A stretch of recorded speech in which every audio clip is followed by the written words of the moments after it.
చేతు గారు, congratulations. Thank you. ఇంకా ఫైనల్ గా అయిపోయింది కదండి. ఫైనల్ గా 14 months అయింది. 14 months స్టార్ట్ చేసి. అవునండి, 14 months, ఆల్మోస్ట్ 14 months. అంటే ప్రేమంకు ముందు ఇంకొక సబ్జెక్ట్ అనుకున్నాం కదండి, దాంతో కలిపి 14 months మాట. యాక్చువల్ గా అప్పుడు నాన్నకి ఒక సబ్జెక్ట్ చెప్దామని వెళ్తే అప్పుడు ఆయన కొంచెం కొన్ని రోజుల తర్వాత చేస్తాను కాప్ స్టోరీ అన్నారు. ఇప్పుడు 2 movies చేస్తున్నాను, తర్వాత అది అన్నారు. ఆ గ్యాప్ లో నేను పట్టుకొని వేరే కథ అనుకోని డ్రీమ్స్ మీద. యాక్చువల్లీ మీరు ఫుల్ డ్రీమ్స్ అంటే నేను బాగా ఎక్సైట్ అయ్యాను, చాలా బాగా నచ్చింది, ఫ్రెండ్స్ కూడా నచ్చింది అన్నారు. ఇంకా మధ్యలో ఈ ప్రేమం గురించి ఫస్ట్ ఇనిషియల్ గా చెప్పింది నేనే మీకు. నువ్వు చెప్పావు, నువ్వు వెళ్ళి చూసి సినిమాకి ఎక్సైట్ అయ్యాను, కానీ ఆ సినిమా చేద్దామని మాత్రం ఎక్సైట్ అవ్వలేదండి. సినిమా కాదు, నువ్వు బ్యాక్గ్రౌండ్ స్కోర్ చూసి విని దాన్ని వాడదామా మన సినిమాకి, రాజేష్ మురుగేషన్ యూజ్ చేద్దామా, బ్యాక్గ్రౌండ్ స్కోర్ అంతా భలే ఉంది.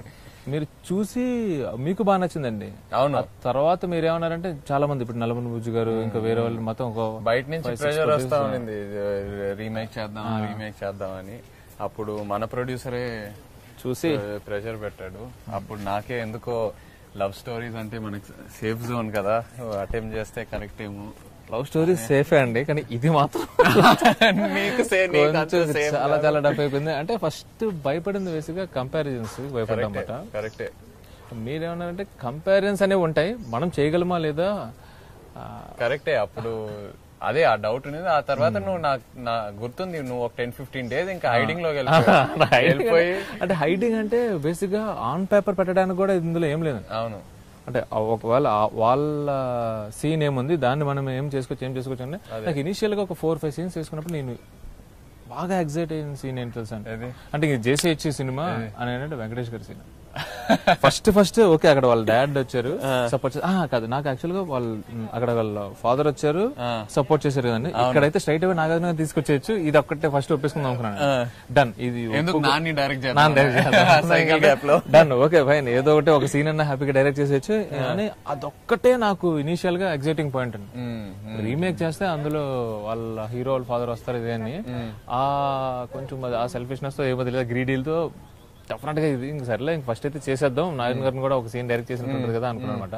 అది ఏమైంది, సీరియస్ గా కూర్చోవడం స్టార్ట్ చేసినప్పటి నుంచి నాకు మోర్ దాన్ నాగార్జున గారు రావడం, అక్కడ వెంకటేష్ గారు రావడం ఎగ్జైటింగ్ అనిపించింది. అప్పుడు సో బేసిక్ గా నీకు ఆ సీన్ అండి సీరియస్లీ అంటే చూసారా, థియేటర్ టెంపర్మెంట్ అంటారు. నిజంగా నేను ఏదైతే ఎగ్జైట్ అయ్యానో ఈ రోజు థియేటర్ లో కూడా ఎక్సైట్ అవుతున్నాను. నిజంగా అక్కడ వచ్చిన హై అసలు ఇది ఒక 4 minutes యాక్షన్ ఎపిసోడ్ వచ్చి వెళ్ళిపోతే ఎలా ఉంటదండి ఆ రేంజ్ లో. కానీ మనం ఆ రోజు ఆ సీన్ చేసేటప్పుడు కూడా మనకు కూడా ఏ స్టేజ్ లో కూడా ఆయన రాసేటప్పుడు కానీ అరుల్స్ రైటింగ్ పార్ట్ లో కానీ అరుల్స్ షూటింగ్ పార్ట్ అప్పుడు ఆయన ఉండి ఆయన కూడా ఎనర్జీ ఇచ్చారు కదా మొత్తం చేసేటప్పుడు. అది మళ్ళీ రషెస్ చూసుకునేటప్పుడు, ఎడిటింగ్ చేసేటప్పుడు, స్కోర్ వేసేటప్పుడు ఏ స్టేజ్ కా స్టేజ్ ఎగ్జైట్మెంట్. ఆ సీన్ ఎన్నిసార్లు ఇక్కడ కూడా కాదండి, మొత్తం యుఎస్ లో కూడా ఆ సీన్ వచ్చినప్పుడు నిజంగా ఆశ్చర్యపోయారంట. ఆ scene, that scene excited you the most. ఏ సీన్ ఎక్కువ భయపడింది ఒరిజినల్ చూసాక? ఒరిజినల్ అంటే ఇది ఎట్లా మనం మళ్ళీ ఎట్లా రెప్లికేట్ అంటే కొన్ని ఉంటాయండి. నేను బాగా భయపడింది ఏంటంటే సీరియస్లీ ఇప్పుడు చూసిన వాళ్ళు అంటాం కాదు కానీ మ్యాజిక్ క్యాన్ బి రీక్రియేటెడ్ అది అంటారు. నేను భయపడింది అంటే ఆ ఫీల్ తీసుకురాగలం. మళ్ళీ మలర్ అయిపోయిన తర్వాత మీరు చెప్పారు అక్కడ నాకు ఐ మీన్ మీరు మలయాళం చూస్తున్నారు అప్పుడు నాకు నిజంగా కంట్లో నీళ్ళు వచ్చేసాయి చందు అది అన్నారు. కంట్లో నీళ్ళు వచ్చేసే అంతలాగా అది ఓకేనండి, మనం చేయగలమా లేదా? అవును, కరెక్ట్. అవును, మై గాడ్, అది నేను 100% ఏంటంటే ఆ సీన్ వదిలేసాను బేసిక్ గా.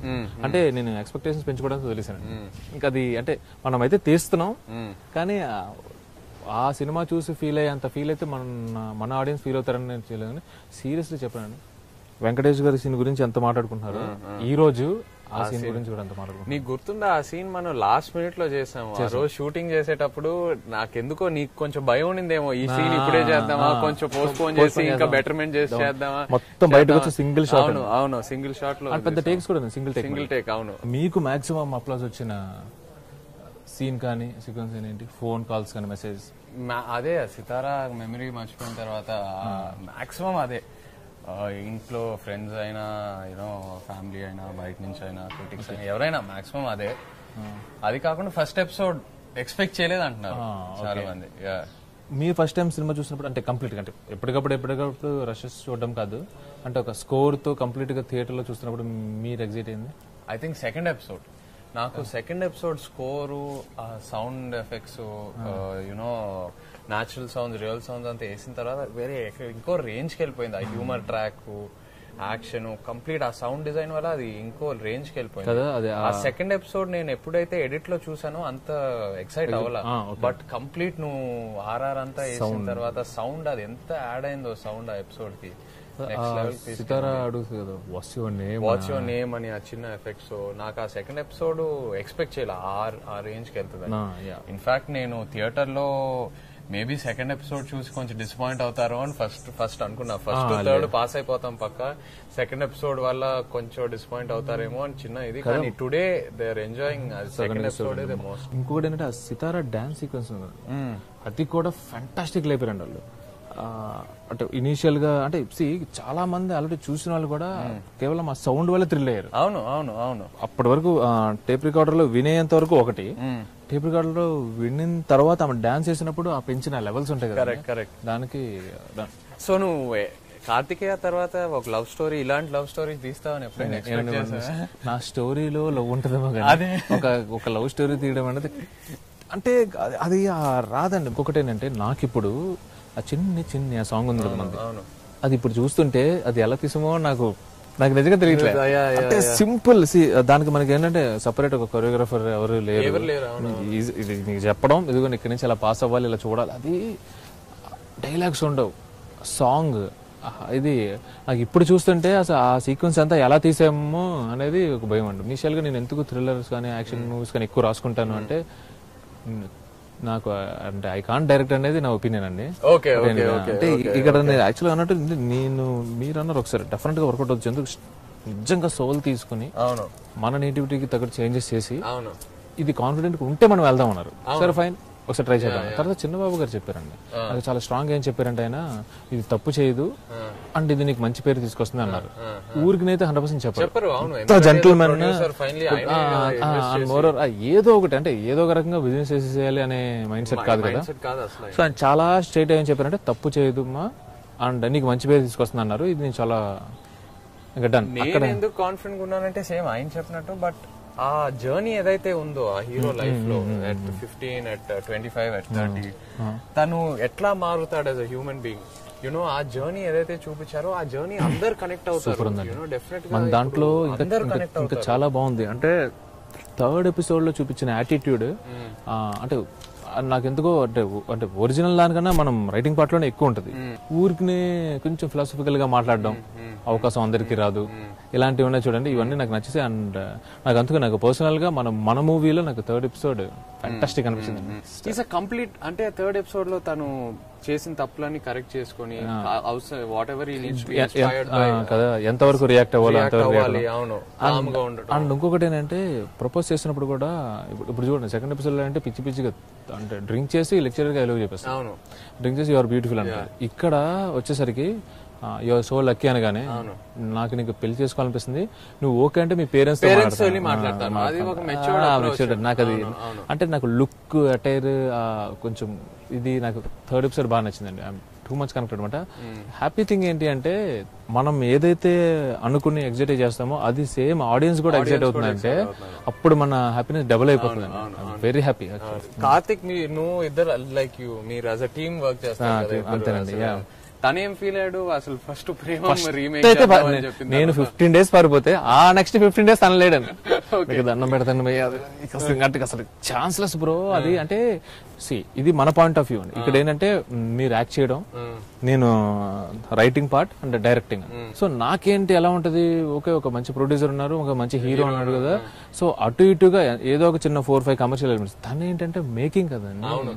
అండ్ ఇంకొకటి ఏంటంటే అది బాగా డిపెండ్ అయింది సౌండ్ మీద, వ్యాక్యూమ్ మేకింగ్. కరెక్ట్. అవును. సో మొత్తం ఇలా మొత్తం బటర్ఫ్లై ఎఫెక్ట్ లాగా ఒక చోట ఆగదు. అది యాజ్ ఇట్ ఈస్ మేకింగ్ తీసుకొస్తే మన ఆడియన్స్ యాక్సెప్ట్ చేస్తారో లేదో తెలియదు. సో చాలా భయపడిపోయాను. నేను ఒక పాయింట్ ఆఫ్ టైం కన్విన్స్ అయిపోయి డన్ నేను చేస్తున్నాను. నేను అలా కన్విన్స్ చేసి మనోడు చాలా అంటే చాలా భయపడిపోయాడు. 10 days అంటే బ్రో దొరికిపోతాం అది ఇదేం చాలా భయపడ్డాడు అనమాట. సీరియస్లీ యూనో వన్ థింగ్ అని తన గింబల్ హ్యాండిల్ చేసిన వే రియల్లీ ఫస్ట్ ఆపరేటింగ్ నేర్చుకున్నాడు అండి తను. ఆపరేటింగ్ నేర్చుకున్నాడు ఫస్ట్. అంటే తను ఓన్గా అది హ్యాండిల్ చేయడం కానీ అది నాకు అంటే అదే కాన్ఫిడెన్స్ నాకు యాక్చువల్గా కార్తిక్లో. దట్ఫుల్ అంటే ఇప్పుడు సీరియస్లీ ఒకవేళ గింబల్ ఎక్విప్మెంట్ వచ్చింది, ఆ గింబల్ ఫెలో సిక్ అనుకోండి, ఆపరేట్ చేశాడు, ఆడ హ్యాండిల్ చేస్తాడు. అదొకటే కదండి, మన ఫ్లై క్యామ్ కూడా కరెక్ట్. అవును, వచ్చిన రోజు తన హ్యాండిల్ చేసేయగలడు. సో నాకేంటి అంటే సో వాడు కామన్ సెన్స్ ఉంది, టాలెంట్ ఉంది, అండ్ కొంచెం ఒబీడియంట్ గా ఉంటాడు కనుక అది స్త్రీ ఏంటంటే ఈ కెన్ పుల్ ఇట్ ఆఫ్ అనేది నా కాన్ఫిడెన్స్ అనమాట. బట్ ఫైనల్ చేసాడండి నిజంగా డెఫినెట్ గా. అంటే ఆ 3 దాంట్లో ఇంక్లూడింగ్ అన్నపూర్ణ డిఏ వాళ్ళు కూడా చెప్పారండి. ఫస్ట్ సెకండ్ ఎపిసోడ్ కి ఆ కలర్ వేరియేషన్స్ కూడా తీసుకొచ్చారండి, మూడ్ క్రియేట్ చేశారు. డిఫరెంట్ టోన్స్ సినిమా చూస్తే ఒక్కొక్క ఎపిసోడ్ కి ఒక్కొక్క టోన్ ఉంటుంది. అండ్ బాగా గుర్తుంది ఫస్ట్ కాలేజ్ ఎపిసోడ్ లో ఆ బ్లూస్ మీద వెనకాల బ్యాక్గ్రౌండ్ లో కూడా చిన్న బ్లూ షేడ్ అంతా. అవును, సో అది చాలా plan, very well plan. Cinematography అయితే మాత్రం దానికి ఇప్పుడు మీకు యాక్టింగ్ వైజ్ కానీ చాలా బాగుంది, సౌండ్ డిజైన్ బాగుంది అని ఒక క్రాఫ్ట్ గురించి ఎలా మాట్లాడుతున్నారు, సినిమాటోగ్రఫీ గురించి ఆ రేంజ్ లో మాట్లాడుతున్నారు. Definitely super effort. And more over it's not easy అండి. మళ్ళీ ఇక్కడ కూడా తనకి జాబ్ అంత టఫ్ ఎందుకు అవుతుంది అంటే comparisons, but he pull it off. Super చేశారండి. మనకి ఎవరే సాంగ్ రిలీజ్ అయిన తర్వాత తెగ ట్రోల్స్ వచ్చినాయి మామూలుగానండి. నేను బాగా భయపడిపోయాను, నీకు గుర్తుందో లేదో, ఫోన్ చేసి ఏం చేద్దాం అది కంప్లీట్ గా మిస్ ఫైర్ అవుతుందా ఏంటి. నీకెందుకు ఆ భయం లేదు అప్పుడు? అంటే నాకు ఇక్కడ 2 అండి. ప్రాక్టికల్ గా ఏంటంటే క్వాలిటీ ప్రోడక్ట్ ఒకటి ఉంది అనేది నాకు చాలా కాన్ఫిడెన్స్ అండి. అంటే మీకు ఇక్కడ కొంచెం ఫస్ట్ నుంచి చెప్పాలంటే ఒరిజినల్ ప్రేమం ఉంది కదండి, ఆ ప్రేమం వాళ్ళకి టీజర్ లేదు, ట్రైలర్స్ లేవండి. కరెక్ట్. అవును అవును, వాళ్ళు ఒకే ఒక టీజర్ రిలీజ్ చేశారు. ఏంటి అంటే ఫస్ట్ ఎపిసోడ్ నుంచి ఒక చిన్న టీజర్, అనుపమ అండ్ నివిన్ అండి. అక్కడ కొంతమంది నివిన్ మళ్ళీ టూ మచ్ పిల్లోళ్ళ యాక్ట్ చేస్తున్నాడు అని చెప్పి చిన్న నెగిటివ్ కూడా వచ్చిందండి. ఆ తర్వాత వాళ్ళ ఏమి కంటెంట్ రిలీజ్ చేయలేదండి. ఇన్ఫాక్ట్ మన సినిమా కూడా ట్రైలర్ కట్ చేయడానికి అసలు ఎన్ని వెర్షన్స్ ఎవరి వెర్షన్స్ వాళ్ళు ఉన్నాయి. అది 3 లవ్ స్టోరీస్ 1 మినిట్ చూపించలేమండి. స్టోరీ ఉంటే ఇది స్టార్ట్ ఇది ఎండ్ అని చూపించండి. ఇందులో స్టోరీ ఉండదు. పోనీ ఏ ఎపిసోడ్ ఆ ఎపిసోడ్ అన్ని మూమెంట్స్. కరెక్ట్. అవును, ఒక అమ్మాయిని చూడడం, ఇష్టపడడం, లవ్ చేయడం, బ్రేక్ అంతే. సో ఇక్కడ పాయింట్ ఏంటంటే ఇది టీజర్ ట్రైలర్ కట్ చేసే మూవీ కాదు, అది మూమెంట్స్ తో ఉన్న. సో అక్కడ భయపడ ఎవరే సాంగ్ అనేది రిలీజ్ చేస్తే అంటే యాక్చువల్ గా అంటే కరెక్ట్ గా చెప్పాలంటే మన ప్రొడ్యూ వంశీ బాగా విజువల్స్ ఎక్సైట్ అయిపోయాడు. టూ మచ్ ఎక్సైట్ అంటే ఎంత నేను ఎంత ఎక్స్పెక్ట్ చేయలేదు. నార్వే అంతా మీకు కొంచెం చిరాగా జరిగింది కదా అది. సో ఆ మైండ్ సెట్ చూసి చాలా ఎక్సైట్ అయిపోయాడు. 1-2 వాళ్ళ రెగ్యులర్ డిస్ట్రిబ్యూషన్ కూడా చూసి పిచ్చి ఎక్సైట్ అయిపోయాడు. సో ఆ విజువల్స్ చూపిస్తే మామూలుగా ఉండదనేది మనమైతే వదిలేమాట బయటికి. బట్ అప్పటికే ప్రేమం చూసిన వాళ్ళు ఏంటంటే విజువల్స్ మీద, ప్రొడక్షన్ వాల్యూస్ మీద చేసిన కాన్సన్ట్రేషన్ మనం ఫీల్డ్ మీద వర్కౌట్ చేయలేదని వాళ్ళ వెర్షన్ లో వాళ్ళు చేస్తారు. నాకు ఇప్పుడు మీ ఇందాక అడిగిన కాన్ఫిడెన్స్ అన్నారు కదండి, ఒకటి ఏంటంటే నాకు ఓవరాల్ ప్రోడక్ట్ మీద ఐఎమ్ ప్రెటీ కాన్ఫిడెంట్ అండి. మన చుట్టుపక్కల మొత్తం క్యాస్ట్ కానీ టెక్నీషియన్స్ కానీ చాలా క్వాలిటీ అవుట్పుట్ ఇచ్చే వాళ్ళు ఉంటే క్వాలిటీలో అయితే డిఫరెన్స్ ఉంటుంది ఫస్ట్, అదొకటి. 2 నిజంగానే ఈ ట్రోల్స్ కానీ ఇది కానీ they don't effect on revenue అని. Correct, they don't. అవును అవును. 1 అంటే నేను సీరియస్లీ అంటే నేనేమి వాళ్ళు ట్రోల్ చేశారని వాళ్ళు చేశారని చెప్పానండి, 1% కూడా రెవెన్యూ మీద ఎఫెక్ట్ అవుతుంది, ఇంక్లూడింగ్ ఓవర్సీస్ లో కూడా. అవును అవును అవును అవును. అంటే ఇప్పుడు మనకు ఆ ట్రోల్స్ వచ్చాయండి, ఒక 2-3 డేస్ చాలా స్ట్రాంగ్ గా ఉన్నాయి. నేను మళ్ళీ ప్రొడ్యూసర్ని అడిగాను, ఇది ఏమైనా రెవెన్యూ మీద ఎఫెక్ట్ ఉంటుందని. లేదు కదా, డిస్ట్రిబ్యూటర్స్ నుంచి ఎగ్జిబిటర్స్ కొనుక్కోవడం స్టార్ట్ చేశారు కొత్తగా అన్నాడు. సో ఇంకా నాకు అక్కడ ఏదో భయపడాల్సిన పాయింట్ అయితే ఏం లేదు. అది ప్రెటీ కాన్ఫిడెంట్. నా బాధ ఏంటంటే ఎవ్రీవన్ కాదు, అందరూ ఏదో మనం సినిమా వాళ్ళతో కంపేర్ చేద్దామని తీస్తున్నామని అనుకున్నారు. వాళ్ళకంటే మనం బెటర్ చూపించాలని ప్రూవ్ పాయింట్ అని అనుకున్నారు. కాదు, ఎప్పుడు మన ఇంటెన్షన్ అసలు అది కాదండి. జస్ట్ మనం ఆ సోల్ తీసుకొని సీరియస్లీ అంటే బేసిక్ గా మనకి బాగా ఏంటంటే ఇప్పుడు Sai Pallavi is and debut actors. మనం శృతి హాసన్ లాంటి స్టార్ ని తీసుకుంటే సో సాయి పల్లవి కన్నా బాగా చూపించేద్దాం ఫస్ట్ యాక్చువల్ గా నెగిటివ్ అక్కడ వచ్చింది. అది అసలు కాదు, బికాజ్ మనం శృతి ఎందుకు అనుకున్నాము, she's a good dancer. And ఇంకొకటి అంటే మీకన్నా మెచ్యూర్డ్ గా కనిపిస్తుంది, మీకన్నా మెచ్యూర్డ్ గా కనపడాలి. And she a good dancer, basic first 2 reason. And obviously she can act, ఇంకా చాలా బాగా చేయగలదు. క్రౌడ్ పుల్లింగ్, ఇప్పుడు super crowd pulling. And more over ఇంకొకటి ఏంటంటే యాక్టింగ్ పరంగా మాత్రం చూస్తే డెఫినెట్ గా ఇప్పుడు 3 మూవీలోనే 3 వేరియేషన్స్ చూపించిందండి ఆమె. సో మనకి ఇంకా అసలు డౌట్ లేదు అంటే ఈ 3 శృతి హాసన్ ని చూపించి సాయి పల్లవికి ఏదైతే కోర్ మల్లర్ ఫ్యాన్స్ ఉంటారో వాళ్ళు ఏదో అఫండ్ అయిపోయి వచ్చినాయో, కానీ నాకైతే మాత్రం ప్రిటీ కాన్ఫిడెంట్. ఎంటర్టైన్మెంట్ అది యాక్చువల్ గా మన సినిమాకి బిగ్గెస్ట్ పిల్లర్ ఆఫ్ సపోర్ట్ కదా. ప్రతి లవ్ స్టోరీలో ఆ ఎంటర్టైన్మెంట్ ట్రాక్స్ ఏదైతే ఉన్నాయో, ఇప్పుడు ప్రవీణ్ అఫ్ కోర్స్ ఫుల్ సినిమాలో ఉన్నాడు. సెకండ్ ఎపిసోడ్ నర్రాది బ్రహ్మాజీ గారు చాలా మంది అసలు ఎంటర్టైన్మెంట్ ఏమొస్తుంది యూనో ఆ క్యారెక్టర్స్ వల్ల అనుకున్నారు. బట్ వాళ్ళు ఎంత న్యాచురల్ గా ఉన్నారంటే లెక్చరర్ లా ఉన్నారు. అవును ఎగ్జాక్ట్లీ. అండ్ ఎవరు ఏం ఎక్స్పెక్ట్ చేయకుండా థియేటర్ కి వచ్చి బాగా సర్ప్రైజ్. ఇంకొకటి ఏంటంటే మామూలుగా రెగ్యులర్ గా చేసే సూపర్ కామెడియన్స్ ఉంటారు కదా, వాళ్ళు కాకుండా వీల్ చేయడం వల్ల ఆ ఫ్రెష్నెస్ వచ్చింది, ఫన్ ఎక్కువ వర్కౌట్. ఎగ్జాక్ట్లీ. అండ్ రిలేట్ అవుతున్నారు, చాలా బాగా రిలేట్ అవుతున్నారు. అంటే బ్రహ్మాజీ గారు ఇంకొక చికెన్ కర్రీ చెప్పిన ఒకటి, తర్వాత స్వీట్ లస్సీ చెప్పిన, అది ఆ డైలాగ్ లో అయితే ఏంటి అమ్మాయిలకి ఎవరైనా మొలక తెలుస్తారా ఆయన చెప్తున్నారు కదా బ్రహ్మాజీ గారు ట్విట్టర్ లో అంట. ఆయనకి సపరేట్ గా ఇంతకు ముందు మీరు బాగా చేశారు అని మీతో కూడా అన్నారు కదా. అవును, నాకు ఆ డైలాగ్స్ పంపిస్తున్నారండి. చెప్పారు మొన్న జిమ్ లో వర్కౌట్ చేసేటప్పుడు ఎవరో వచ్చి ఆయనకి చెప్పారంట ఒక చికెన్ సాలెడ్ మీ అకౌంట్ లో అని. సో నిజంగా అది చాలా బాగా కనెక్ట్ అయింది. అండ్ మెయిన్ థింగ్ ఏంటంటే వాళ్ళు రియల్ గా ఉన్నారు. నిజంగా ఒక పీటీ మాస్టర్, ఒక లెక్చరర్ రియల్ గా ఉన్నారు. వాళ్ళ లుక్ ఎగ్జాక్ట్లీ. అండ్ ఆ లెక్చరర్ వచ్చి సితారా ఫోన్ నెంబర్ అడగానే 0 అంటే పోయారండి. ఎంత అంటే లాంగ్వేజ్ అర్థం కాకపోయినా కానీ, అంటే అక్కడ గోపి సుందర్ కానీ తనకి తెలుగు తెలీదు, విష్ణు గోవింద్ శివశంకర్ వాళ్ళకి తెలుగు తెలీదు. ఆ రోమింగ్ పడుతుంది అన్న దాంట్లో మీనింగ్ అర్థం అయిపోయి గట్టిగా నవ్వేస్తారు అనమాట. అప్పుడు పెట్టి కాన్ఫిడెంట్ అనమాట. సో లెక్చర్ లో ఆ క్యారెక్టరేషన్ కి అలా పర్ఫెక్ట్ గా సెట్ అయిపోయింది. And of course third track కూడా శ్రీనివాస్ రెడ్డి అల్టిమేట్. ఎందుకు అది ఇప్పుడు అది ఎలా ఉంటది అంటే, ఇప్పుడు లెక్చరర్ది పీడీది మనం ఓహో ఇలాంటి క్యారెక్టర్స్ మనకి తెలుసు అనేది ఉంటారండి. అవును, శ్రీనివాస్ రెడ్డిది చాలా మంది వాళ్ళకు వాళ్ళు రిలేట్ చేసుకుంటారండి. అంటే సీరియస్లీ ఏదో 30s తర్వాత ఉన్న వాళ్ళు కూడా కదండి, late 20s వాళ్ళు కూడా.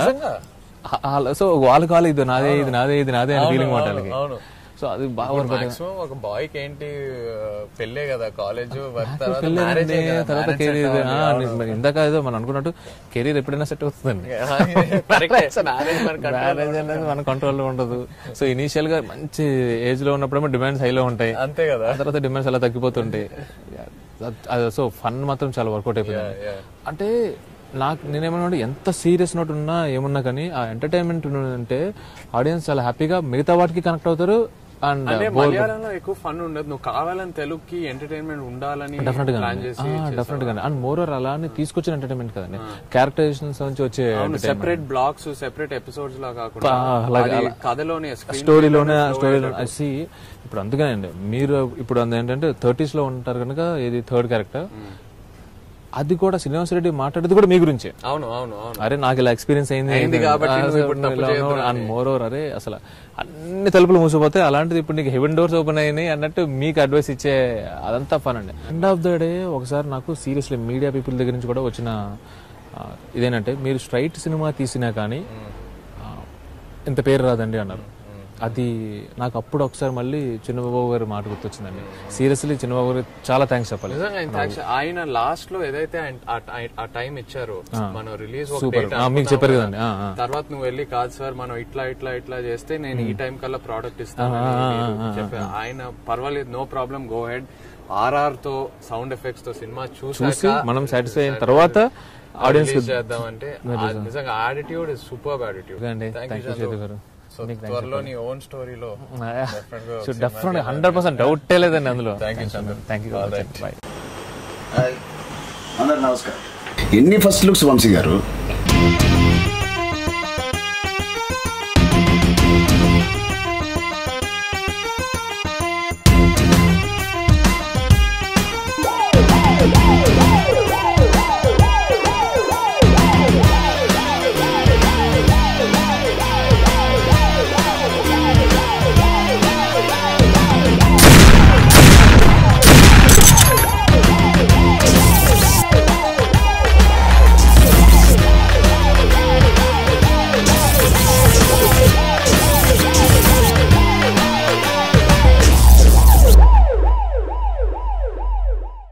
రే Tej, you're very very lucky. ఇంత డిఫరెంట్గా ఇంత న్యూ లుక్ ఒక కాప్ మీద ఎప్పుడు నేను చూడలేదు. నిజంగా యూఆర్ లక్కీ ఆర్టిస్ట్. ఇంత ఎర్లీ స్టేజ్లో వంశీ గారి ఫ్రెండ్స్ నువ్వు కనిపించావు. All the very best. Rocket.